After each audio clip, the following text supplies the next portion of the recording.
name is Oshun the Great, and welcome to my beautiful channel. Now, I noticed that I haven't been getting to you guys with any spiritual, insightful videos lately, so I'm here to make that up to you today. So, with that being said, I wanted to touch on a little bit of the Kundalini symptoms you could be having if you're going through a Kundalini awakening right now. And these mostly are physical attributes of Kundalini awakening. And if you guys are still sure of what Kundalini Awakening is, you can go ahead and check out what is Kundalini. It's on, if you go to my homepage on YouTube, that'll be like one of my first videos in the classics category. Alright, so I have a list with me today, and we're going to get right into it. Keep in mind, though, I do offer Skype sessions for spiritual counselings, or like spiritual therapy or walkthroughs, so if you still need something that you want clarity on one-on-one, you can book a Skype session with me, $45 for half an hour. But yeah, let's get into it. So number one, the Kundalini physical symptom is energy crawling up your spine. So a lot of you guys knew from my personal experience of when I first had my Kundalini awakening. I was high, meditating on a bed. I was going through a really hard time. A lot of times pressure, and what you're going through on a daily basis can spark this Kundalini awakening. But I told a lot of you guys that I had this crawling sensation or energy burst up through all my chakras. So that's symptom number one. Number two is bubbling sensations up the spine.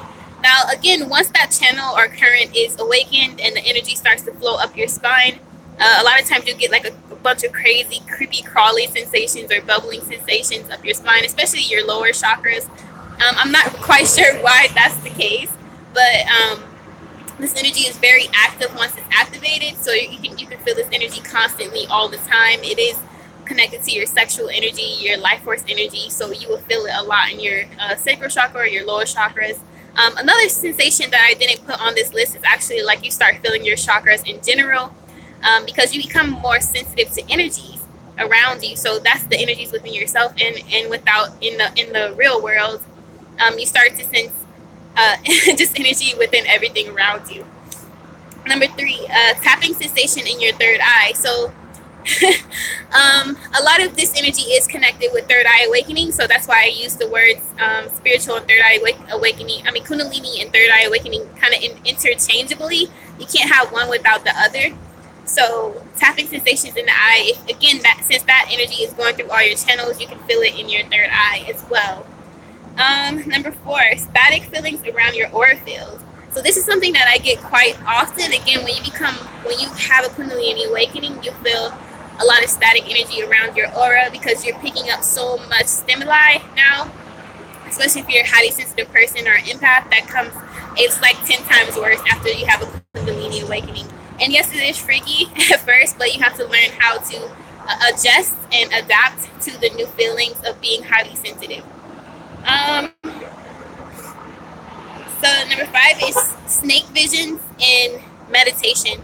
So like when you have a Kundalini awakening and you start to meditate in your deep trance-like state, you will get a lot of visions, and a lot of these visions will include like the Kundalini snakes meeting and kissing each other in your third eye, things like that. That's a surefire sign that you have a Kundalini awakening happen. I just spoke to someone and he had the same experience actually, so that I thought I should include that in the list.